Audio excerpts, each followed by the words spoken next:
আসসালামু আলাইকুম, টেকজন রোবোসফটের পক্ষ থেকে সবাইকে স্বাগত জানাচ্ছি। আমি আশরাফুল, কো-ফাউন্ডার টেকজন রোবোসফট। আমাদের প্রজেক্ট আইডিয়া হচ্ছে automatic sorting machine, AI base automatic sorting machine, যার মাধ্যমে ই কমার্স এবং কুরিয়ার কোম্পানিদের ওয়্যার হাউসটাকে আমরা এফিসিয়েন্সি অনেক গুণ বেড়ে দিতে পারবো। বর্তমানে 500+ ই কমার্স কোম্পানি এবং 100+ কুরিয়ার কোম্পানি তাদের বিজনেসটা রান করছে, কিন্তু আমরা দেখতে পাচ্ছি যে সেই হিউজ পরিমাণ ই কমার্স প্রোডাক্ট যখন আমরা ডেলিভার করতে চাচ্ছি, আমাদের ক্ষেত্রে হিউজ পরিমাণ একটা টাইম লেগে যাচ্ছে, কারণ হিউম্যান বেস সর্ট করার জন্য। এবং একই সাথে এক রিজনের প্রোডাক্ট আরেক রিজনে ভুলক্রমে চলে যাচ্ছে, কারণ হিউম্যান বেস মিস্টেকের কারণে। এই ক্ষেত্রে আমরা সলিউশন দিচ্ছি যে এআই বেস একটা অটোমেটিক সর্টিং মেশিন হবে। সেই মেশিনের মাধ্যমে কোন রিজনের প্রোডাক্ট কোন ডেলিভারি বা রাইডার পিক করবে সেটা অটোমেটিক্যালি আমরা ডেলিভার করতে পারবো।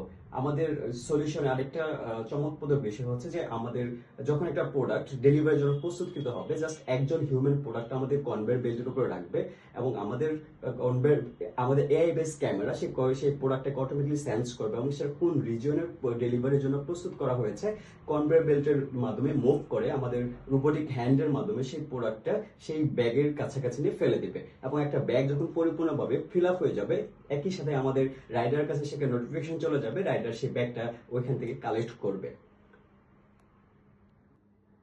আমাদের ট্র্যাকশন যদি বলি, আমাদের প্রোডাক্ট অলরেডি আমরা একটা এমভিপি কমপ্লিট করেছি এবং aroko.com আমাদের একজন ট্রায়াল ক্লায়েন্ট হিসাবে আছে এবং আমরা বর্তমানে রেডেক্স, পাঠাও কুরিয়ার সহ বেশ কিছু কুরিয়ার কোম্পানির সাথে ট্রাই করছি কোলাব করার জন্য।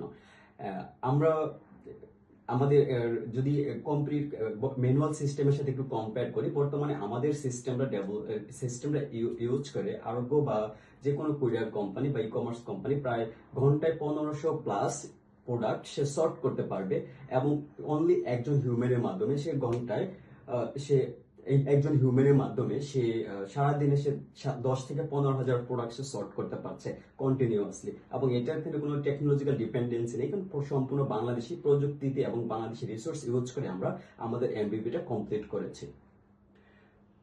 আমরা এখন আমাদের ফিউচার চিন্তা গোল নিয়ে যদি আমি কথা বলি, তাহলে আমাদের 2025 এর মধ্যে আমরা ইন্ডাস্ট্রিয়াল অটোমেশনের ক্ষেত্রে আরেকটু এগিয়ে যেতে চাই। আমরা 15 পিস সর্টিং মেশিন আমরা ডেলিভার করতে চাই, যেখানে আমাদের 3.5 crore রেভিনিউ জেনারেট হবে এবং 2026 এর মধ্যে এটাকে আমরা 35 পিসে নিয়ে যেতে চাই, যেখান থেকে আমাদের প্রায় 8 crore রেভিনিউ জেনারেট হবে।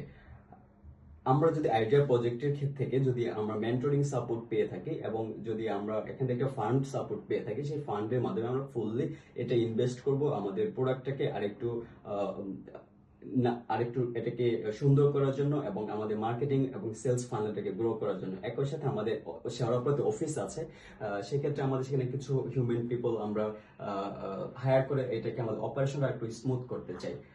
সেক্ষেত্রে আমরা আইডিয়া প্রজেক্টের কাছে অনুরোধ করছি, যদি আমাদের বাংলাদেশের ইন্ডাস্ট্রিয়াল অটোমেশন ইন্ডাস্ট্রিতে ফ্রন্টিয়ার টেকনোলজি নিয়ে আমরা কাজ করছি, যদি আমাদেরকে সেই সাপোর্টটা দেওয়া হয়, আমরা হয়তো বাংলাদেশের আরেকটু অটোমেশনের ক্ষেত্রে সুযোগ রাখতে পারবো আমরা।